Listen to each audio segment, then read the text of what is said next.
Iraq के मशहूर और तारीखी शहर बाबेल में थोड़ा जोर से मारो, आज तुम्हारे हाथों में जान नहीं लग रही।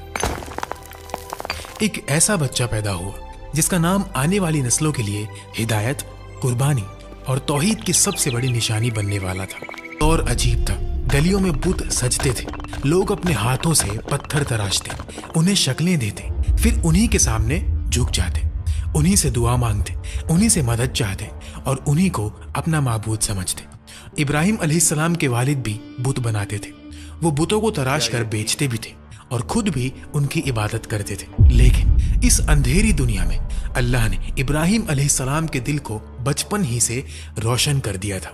जब पूरी कौम पत्थरों के सामने झुकी हुई थी, तब इब्राहिम अलैहिस्सलाम का दिल सिर्फ एक अल्लाह की तरफ मुतवज्जा था। उन्होंने कभी एक लम्हे के लिए भी किसी बुत के सामने सर नहीं झुकाया। एक दिन इब्राहिम अलैहिस्सलाम ने अपने बाप और अपनी कौम से पूछा, तुम किसकी इबादत करते हो? लोगों ने बड़े फख्र से जवाब दिया, हम बुतों की इबादत करते हैं। इब्राहिम अलैहिस्सलाम ने पूछा, जब तुम इन बुतों को पुकारते हो, क्या ये तुम्हारी आवाज सुनते हैं? क्या ये तुम्हें कोई फायदा दे सकते हैं या तुम्हें किसी नुकसान से बचा सकते हैं? लोगों के पास कोई जवाब नहीं था। वो बस इतना कह सके, हम नहीं जानते, हमने अपने बाप दादाओं को इसी तरह करते देखा है। ये जवाब सुनकर इब्राहिम अलैहिस्सलाम के दिल में और दर्द भर गया। उन्हें अपनी कौम पर तरस आता था। वो देख रहे थे कि इंसान जिसे अल्लाह ने अक्ल दी, समझ दी, इज्जत दी, वो बेजान पत्थरों के सामने जलील हो रहा है। सबसे पहले इब्राहिम अलैहिस्सलाम ने अपने वालिद को समझाया। उन्होंने निहायत अदब, मोहब्बत और दर्द के साथ कहा, अब्बा, मुझे ऐसा इल्म दिया गया है जो आपको नहीं मिला। आप मेरे साथ हो जाइए, मैं आपको सीधा रास्ता दिखाऊंगा। अब्बा, शैतान की इबादत ना कीजिए, बेशक शैतान अल्लाह का नाफरमान है। अब्बा, मुझे डर है कि कहीं आपको अल्लाह का अजाब ना आ पकड़े और आप शैतान के साथी ना बन जाएं। सोचो, एक बेटा अपने बाप को कितनी मोहब्बत से समझा रहा है, लेकिन जवाब में मोहब्बत नहीं मिली। उनके बाप ने गुस्से में कहा, ए इब्राहिम, क्या आप मेरे माबूदों से फिर गए? अगर आप बाज ना आए तो मैं आपको संसार कर दूंगा। आप मुझसे दूर चले जाएं और कभी मुझे नजर ना आए। ये अल्फाज किसी अजनबी के नहीं, एक बाप के थे। लेकिन इब्राहिम अलैहिस्सलाम ने सब्र किया। उन्होंने जवाब में बद्दुआ नहीं दी, गुस्सा नहीं किया, बस फरमाया, आप पर सलामती हो, मैं अपने रब से आपके लिए बख्शीश तलब करता रहूंगा। फिर इब्राहिम अलैहिस्सलाम ने अपने वालिद से अलग रहना इख्तियार कर लिया, लेकिन उनके दिल में अपनी कौम के लिए दर्द अब भी जिंदा था। वो चाहते थे कि लोग अपनी आंखों से देख लें कि जिन बुतों के सामने वो झुकते हैं, वो खुद अपनी हिफाजत भी नहीं कर सकते। उनकी कौम का एक खास दिन होता था, ईद का दिन।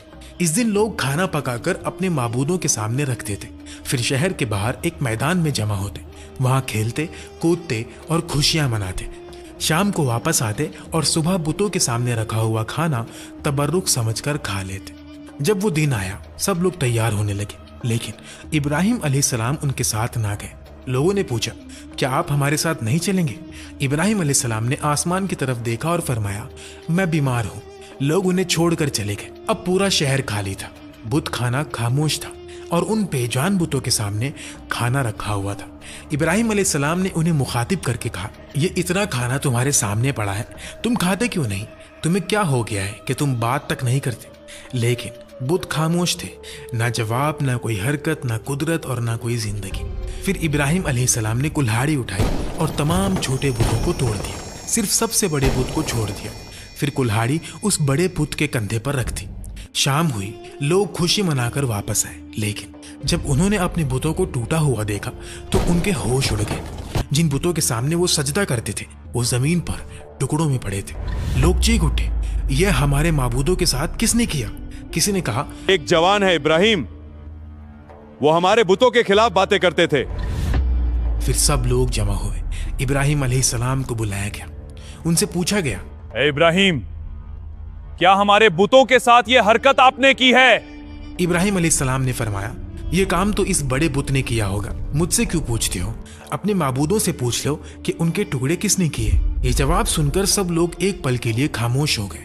उनके ज़मीर ने गवाही दी कि इब्राहिम सच कह रहे हैं। फिर उन्होंने खुद कहा, ए इब्राहिम, आपको पता है कि ये बोल नहीं सकते, बस यही वो लम्हा था जिसका इब्राहिम अलैहिस्सलाम इंतजार कर रहे थे। उन्होंने फरमाया, फिर तुम अल्लाह के सिवा उनकी इबादत क्यों करते हो जो तुम्हें ना फायदा दे सकते हैं ना नुकसान पहुंचा सकते हैं? अफसोस है तुम पर और उन पर जिन्हें तुम अल्लाह के सिवा पुकारते हो। तुम उनकी पूजा करते हो जिन्हें तुम खुद अपने हाथों से तराशते हो। क्या तुम अक्ल नहीं रखते? हक इतना वाज़े हो चुका था कि इंतजार की कोई गुंजाइश नहीं थी, लेकिन जब दिलों पर कुफ्र की मोहर लग जाए तो सबसे रोशन दलील भी इंसान को रास्ता नहीं दिखा सकती। उन्होंने सच मान लेने के बजाय इब्राहिम अलैहिस्सलाम को सजा देने का फैसला कर लिया। उन्होंने एक बड़ा मैदान चुना। कई दिन तक लकड़ियां जमा की गई, इतनी लकड़ियां कि आग का ढेर आसमान को छूने लगा। फिर उसमें आग लगा दी गई। आग भड़क उठी। शोले इतने बुलंद थे कि करीब जाना मुश्किल था। गर्मी इतनी ज्यादा थी कि लोग दूर खड़े थे। फिर उन्होंने इब्राहिम अलैहिस्सलाम को रस्सियों से बांधा। जब उन्हें आग में डालने लगे उस वक्त इब्राहिम अलैहिस्सलाम की जुबान पर ये अल्फाज थे, हस्बुनल्लाहु व निअमल वकील। मेरे लिए अल्लाह काफी है और वही बेहतरीन कारसाज है। फिर उन्हें आग में डाल दिया गया। लोग समझ रहे थे कि अब इब्राहिम जल जाएंगे, लेकिन उसी वक्त अल्लाह का हुक्म आया, ए आग, इब्राहिम पर ठंडी हो जा और सलामती वाली हो जा। और फिर जो हुआ वो दुनिया के लिए मुआजिजा बन गया। आग जो जलाना जानती थी अल्लाह के हुक्म से ठंडी हो गई। आग ने इब्राहिम अलैहिस्सलाम के जिस्म को नहीं छुआ, उनके कपड़े तक ना जले, सिर्फ वो रस्सियां जल गई जिनसे उन्हें बांधा गया था। लोग दूर खड़े देख रहे थे। वो समझ रहे थे कि इब्राहिम जल रहे होंगे, लेकिन जब उन्होंने देखा तो हैरान रह गए। इब्राहिम अलैहिस्सलाम आग के दरमियान सुकून से बैठे थे। ना चेहरे पर घबराहट, ना जिस्म पर जख्म, ना कपड़ों पर आग का असर। ये मंजर देखकर हर आंख हैरान रह गई।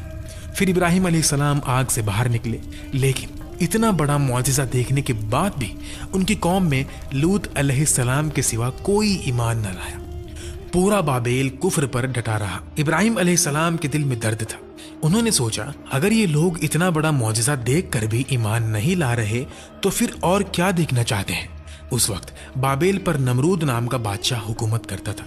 जब उसके पास इब्राहिम अलैहिस्सलाम के मुआजिजे की खबर पहुंची तो उसने हुक्म दिया कि इब्राहिम को मेरे दरबार में पेश किया जाए। इब्राहिम अलैहिस्सलाम नमरूद के सामने पेश हुए। नमरूद ने पूछा, तुम्हारा रब कौन है? मेरा रब वो है जो जिंदा करता है और मारता है। वो तो मैं भी कर सकता हूं। उसने जेल से 2 आदमियों को बुलवाया, एक को कत्ल करवा दिया और दूसरे को छोड़ दिया। बेशक अल्लाह सूरज को मशरिक से निकालता है तो तुम उसे मगरिब से निकाल कर दिखाओ। नमरूद के पास कोई जवाब न था। दरबार पर खामोशी छा गई। तकब्बुर का सर झुक गया। लेकिन नमरूद ने ईमान लाने के बजाय इब्राहिम अलैहिस्सलाम को शहर से निकल जाने का हुक्म दे दिया। फिर इब्राहिम अलैहिस्सलाम इराक को छोड़कर शाम की तरफ हिजरत कर गए। वहां उन्होंने अपने चाचा की बेटी सारा अलैहिस्सलाम से निकाह किया और कुछ अरसे वहीं रहे। लेकिन यहाँ के लोग भी गुमराही में मुब्तला थे। ये बुतों को नहीं, सितारों को पूजते थे। रात होती तो ये सितारों के सामने झुक जाते। उनका अकीदा था कि सितारे उनके माबूद हैं। इब्राहिम अलैहिस्सलाम ने उन्हें समझाने का एक हिकमत भरा तरीका इख्तियार किया। एक रात वो उन लोगों के साथ निकले। आसमान पर एक चमकता हुआ तारा नजर आया। इब्राहिम अलैहिस्सलाम ने कहा, ये मेरा रब है। लोग उनकी तरफ देखने लगे। फिर जब तारा डूब गया, इब्राहिम अलैहिस्सलाम ने फरमाया, जो छुप जाए वो मेरा रब कैसे हो सकता है। अगली रात चांद निकला। इब्राहिम अलैहिस्सलाम ने कहा, यह मेरा रब है। लेकिन जब सुबह हुई और चांद भी छुप गया तो फरमाया, ये भी रब नहीं हो सकता। तो इब्राहिम अलैहिस्सलाम ने अपनी कौम को हकीकत समझाई, ये सब मखलूक है, इनका खालिक कोई और है। मैं उस अल्लाह की इबादत करता हूँ जिसने आसमान और जमीन को पैदा किया। लेकिन यहाँ भी लोगों ने इनकार किया। इब्राहिम अलैहिस्सलाम ने फिर हिजरत का फैसला किया और मिस्र जा पहुंचे। मिस्र के बादशाह को खबर मिली कि एक शख्स हिजरत करके आया है और उसके साथ एक औरत है जो बहुत हसीन और जमील है। उस जालिम बादशाह ने अपने आदमियों को भेजा कि उस औरत को मेरे पास लाओ और पता करो कि उसके साथ जो आदमी है वो कौन है। अगर वो उसका शौहर हो तो उसे कत्ल कर देना।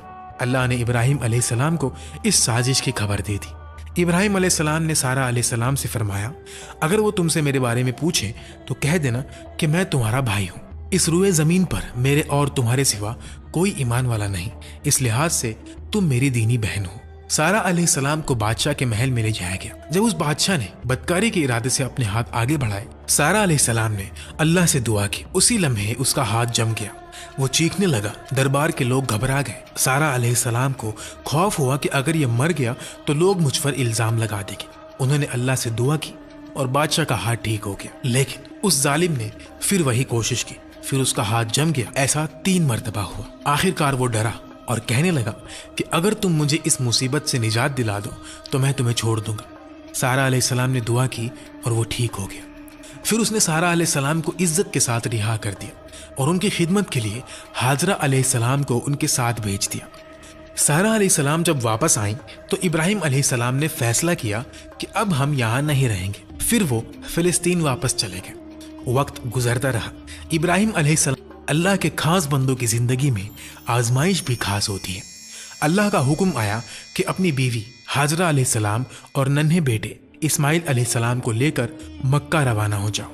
उस वक्त मक्का एक बंजर, सुनसान और बेआबाद जगह थी। ना पानी, ना खुराक, ना कोई इंसान, ना कोई मकान। इब्राहिम अलैहिस्सलाम ने हाजरा अलैहिस्सलाम और इस्माइल अलैहिस्सलाम को वहां छोड़ा और वापस मुड़ने लगे। हाजरा अलैहिस्सलाम हैरान रह गई।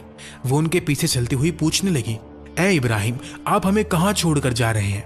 यहाँ ना पानी है, ना खाना और ना कोई इंसान। इब्राहिम अलैहिस्सलाम खामोश रहे।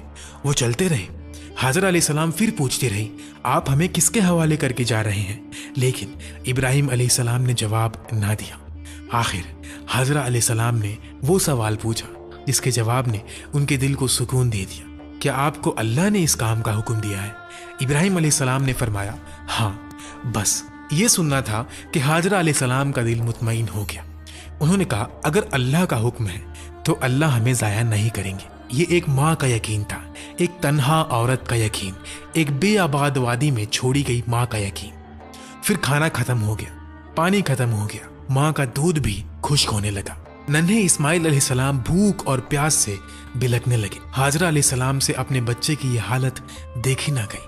उन्होंने इस्माइल अलैहिस्सलाम को वहीं छोड़ा और पानी की तलाश में सफा की पहाड़ी की तरफ दौड़ी। वहां से इधर उधर देखा, शायद कोई काफिला नजर आ जाए, शायद कहीं पानी की चमक दिख जाए, शायद कोई इंसान मिल जाए, लेकिन कुछ भी नजर ना आया। फिर वो मरवा की तरफ दौड़ी। जब बीच में ऐसी जगह आती जहां बच्चा नजर नहीं आता था तो माँ का दिल बेचैन हो जाता। वो तेज दौड़ती, फिर पहाड़ी पर चढ़कर देखती, कुछ नहीं। फिर सफा, फिर मरवा, फिर सफा, फिर मरवा। इस तरह हाजरा अलैहिस्सलाम ने 7 चक्कर लगाए। ये सिर्फ दौड़ नहीं थी, ये एक माँ का दर्द था, ये यकीन और बेचैनी का सफर था। ये वो अमल था जो अल्लाह को इतना पसंद आया कि कयामत तक के लिए हज और उमरा का हिस्सा बना दिया। आज भी मुसलमान सफा और मरवा के दरमियान सई करते हैं ताकि दुनिया को याद रहे कि अल्लाह के नज़दीक एक माँ की तड़प कितनी अजीम होती है। जब हाजरा अलैहिस्सलाम आखिरी मर्तबा मरवा पर पहुंचे, उन्हें एक आवाज़ सुनाई थी। आवाज़ इस्माइल अलैहिस्सलाम के करीब से आ रही थी। वो घबरा कर अपने बच्चे के पास दौड़ी। जब करीब पहुंची तो देखा कि इस्माइल अलैहिस्सलाम के कदमों के नीचे से पानी फूट रहा है। अल्लाह ने जिब्रील अलैहिस्सलाम को भेजा था। उन्होंने जमीन पर पैर मारा और वहां से जमजम का चश्मा जारी हो गया। एक बंजर जमीन से पानी निकल आया। जहां कुछ नहीं था वहां अल्लाह ने जिंदगी पैदा कर दी। हाजरा अलैहिस्सलाम खुशी और हैरानी से पानी को देख रही थी। पानी चारों तरफ बहने लगा तो उन्होंने उसके गिर्द मिट्टी और पत्थर जमा करना शुरू कर दिया और बोली, जमजम यानी रुक जा। नबी अलैहिस्सलातु वस्सलाम का फरमान है कि अल्लाह इस्माइल अलैहिस्सलाम की वालिदा पर रहम फरमाए। अगर वो पानी को रोकने की कोशिश ना करती तो जमजम एक बहने वाला चश्मा होता। हाजरा अलैहिस्सलाम ने खुद भी पानी पिया और इस्माइल अलैहिस्सलाम को भी पिलाया। अब वही पानी उनके खाने और पीने का सहारा बन गया। कुछ ही अरसे बाद एक कबीला पानी की तलाश में वहां से गुजरा। उन्होंने वहां पानी देखा तो हैरान रह गए। उन्होंने हाजरा अलैहिस्सलाम से इजाजत मांगी कि क्या हम यहाँ रह सकते हैं। हाजरा अलैहिस्सलाम ने फरमाया, रह सकते हो, लेकिन इस पानी पर मेरा हक रहेगा। उन्होंने बात मान ली। इस तरह मक्का में आबादी शुरू हुई। इस्माइल अलैहिस्सलाम इसी माहौल में बड़े होने लगे। ये सब इब्राहिम अलैहिस्सलाम की उस दुआ का नतीजा था जो उन्होंने अपनी बीवी और बच्चे को छोड़ते वक्त मांगी थी। ऐ मेरे रब, मैंने अपनी औलाद को एक बेआबाद वादी में तेरे मुकद्दस घर के पास बसाया है ताकि वो नमाज कायम करे। तू लोगों के दिलों को इनकी तरफ माइल कर और इन्हें फलों से रिज़्क अता फरमा ताकि ये शुक्रगुजारी करें। दिन गुजरते रहे। इस्माइल अलैहिस्सलाम जवान होने लगे। इब्राहिम अलैहिस्सलाम वक्तन फ़ावक्तन मक्का आते और अपने घराने की खैरियत मालूम करते। फिर एक दिन वो आजमाइश आई जिसे सुनकर इंसान का दिल कांप उठता है। इब्राहिम अलैहिस्सलाम ने ख्वाब में देखा कि वो अपने बेटे इस्माइल अलैहिस्सलाम को ज़िबा कर रहे हैं। अंबिया के ख्वाब वही होते हैं। इब्राहिम अलैहिस्सलाम समझ गए कि ये अल्लाह का हुक्म है। सोचो, वो बेटा जो 86 साल की उम्र में मिला, वो बेटा जिसके लिए सारी जिंदगी इंतजार किया, वो बेटा जो अब बाप के साथ चलने फिरने के काबिल हुआ और अब हुक्म आ रहा है कि उसे अल्लाह की राह में कुर्बान कर दो। इब्राहिम अलैहिस्सलाम ने अपने बेटे से कहा, मेरे प्यारे बेटे, मैंने ख्वाब में देखा है कि मैं तुम्हें ज़िबा कर रहा हूँ, बताओ तुम्हारी क्या राय है। उन्होंने कहा, ए अब्बा जान, आपको जो हुक्म दिया गया है उसे पूरा कीजिए, इंशाअल्लाह आप मुझे सब्र करने वालों में पाएंगे। बाप भी अल्लाह के हुक्म पर राजी, बेटा भी अल्लाह के हुक्म पर राजी, दोनों चल दिए। इस्माइल अलैहिस्सलाम ने कहा, अब्बा जान, जब आप मुझे ज़िबा करने लगे तो मेरा चेहरा जमीन की तरफ कर दीजिए ताकि आप मेरी शक्ल देखकर कमजोर ना पड़ जाए। इब्राहिम अलैहिस्सलाम ने अपनी आंखों पर पट्टी बांधी, छुरी उठाई और अल्लाह के हुक्म को पूरा करने के लिए अपने बेटे की गर्दन पर चला दी, लेकिन छुरी ने गर्दन ना काटी। इब्राहिम अलैहिस्सलाम ने जोर लगाया, फिर एक आवाज आई। जब उन्होंने पट्टी खोली तो देखा कि इस्माइल अलैहिस्सलाम दूर खड़े मुस्कुरा रहे हैं और उनकी जगह एक दुम्बा ज़िबा हो चुका है। अल्लाह ने इब्राहिम अलैहिस्सलाम को आजमाया था और इब्राहिम अलैहिस्सलाम इस आजमाइश में कामयाब हो गए। अल्लाह ने उनके बेटे को नहीं छीना। अल्लाह जालिम बादशाह नहीं, अल्लाह तो अपने बंदों को आजमाता है, उन्हें बुलंद करता है, उनका मकाम दुनिया के सामने जाहिर करता है। अल्लाह ने जिब्रील अलैहिस्सलाम को भेजा और इस्माइल अलैहिस्सलाम की जगह जन्नत का एक दुम्बा कुर्बान कर दिया। इसके बाद अल्लाह ने इब्राहिम अलैहिस्सलाम की इस सुन्नत को कयामत तक के लिए जिंदा कर दिया। आज भी दुनिया भर के मुसलमान ईद उल अजहा के मौके पर कुर्बानी करते हैं ताकि इब्राहिम अलैहिस्सलाम की वफादारी, इस्माइल अलैहिस्सलाम का सब्र और अल्लाह के हुक्म के सामने झुक जाने का जज्बा जिंदा रहे। इस अजीम कुर्बानी के बाद अल्लाह ने इब्राहिम अलैहिस्सलाम को एक और खुशखबरी दी। सारा अलैहिस्सलाम के यहाँ इसहाक अलैहिस्सलाम की पैदाइश की बशारत दी गई। उस वक्त इब्राहिम अलैहिस्सलाम बहुत बूढ़े हो चुके थे। सारा अलैहिस्सलाम भी उम्र के उस हिस्से में थी जहाँ औलाद की उम्मीद आमतौर पर खत्म हो जाती है। फरिश्ते आए, उन्होंने इब्राहिम अलैहिस्सलाम को सलाम किया और इसहाक अलैहिस्सलाम की खुशखबरी दी। सारा अलैहिस्सलाम हैरान हो गई और कहने लगी, क्या मैं बच्चा जनूंगी? हालांकि मैं बांझ हूं और मेरे ख्वाहिन भी बूढ़े हो चुके हैं। फरिश्ते कहने लगे, अल्लाह के फैसले पर ताज्जुब ना कीजिए, ये अल्लाह की रहमत है, बेशक वो काबिल तारीफ और बुजुर्गी वाला है। इब्राहिम अलैहिस्सलाम मक्का आते रहते थे। एक मर्तबा जब वो इस्माइल अलैहिस्सलाम से मिलने आए तो फरमाया, ऐ मेरे बेटे, अल्लाह ने मुझे हुक्म दिया है कि इस मकाम पर उसका घर तामीर किया जाए। इस्माइल अलैहिस्सलाम ने फौरन कहा, अब्बा जान मैं हाजिर हूँ। फिर बाप और बेटे मिलकर अल्लाह का घर तामीर करने लगे। इब्राहिम अलैहिस्सलाम बुनियाद उठाते, इस्माइल अलैहिस्सलाम पत्थर लाते। दोनों मिलकर काबा को बुलंद कर रहे थे और इस काम के दरमियान उनकी जुबान पर दुआ थी, ऐ मेरे रब, हमारी इस मेहनत को कबूल फरमा, बेशक तू सुनने वाला और जानने वाला है। हमें अपना फर्मा बरदार बना, हमारी औलाद में से भी एक फर्मा बरदार उम्मत पैदा फरमा, हमें इबादत के तरीके सिखा और हम पर रहम फरमा, बेशक तू तौबा कबूल करने वाला और रहम करने वाला है। ऐ हमारे रब, इन्हीं में से एक रसूल भेज जो इन पर तेरी आयत तिलावत करे, इन्हें किताब और हिकमत सिखाए और इन्हें पाक करे, बेशक तू गालिब और हिकमत वाला है। यही वो दुआ थी जिसका नतीजा सदियों बाद मोहम्मद सल्लल्लाहु अलैहि वसल्लम की सूरत में जाहिर हुआ। काबा की तामीर के वक्त अल्लाह ने जन्नत से एक पत्थर भेजा जिसे हजरे अस्वद कहा जाता है। रिवायत में आता है कि ये पत्थर पहले निहायत सफेद था, फिर लोगों के गुनाहों की वजह से काला हो गया। जब काबा तामीर हो गया, अल्लाह ने इब्राहिम अलैहिस्सलाम को हुक्म दिया, लोगों में हज का ऐलान करो। इब्राहिम अलैहिस्सलाम ने अर्ज की, ऐ अल्लाह, मेरी आवाज किस किस तक पहुंचेगी? अल्लाह ने फरमाया, आपका काम आवाज लगाना है, पहुंचाना हमारा काम है। फिर इब्राहिम अलैहिस्सलाम अरफात के पहाड़ पर चढ़े और पुकारा, लोगों बैतुल्लाह का हज करो। अल्लाह ने इस पुकार को लोगों के दिलों तक पहुंचा दिया। इसीलिए आज तक हर मोमिन के दिल में काबा की मोहब्बत है। हर मुसलमान चाहता है कि एक बार अल्लाह के घर का दीदार करे, हज करे, उम्रा करे। इब्राहिम अलैहिस्सलाम ने 175 साल की उम्र में वफात पाई। तो ये था इब्राहिम अलैहिस्सलाम का अजीम और रूह को हिला देने वाला वाकया। अगर आपको नबी अलैहिस्सलाम की कहानियों पर और भी वीडियोस देखनी है तो मेरे चैनल को सब्सक्राइब जरूर कीजिए। कमेंट में जरूर बताएं कि ये वीडियो आपको कैसी लगी और नेक्स्ट वीडियो किस नबी के वाकये पर चाहिए।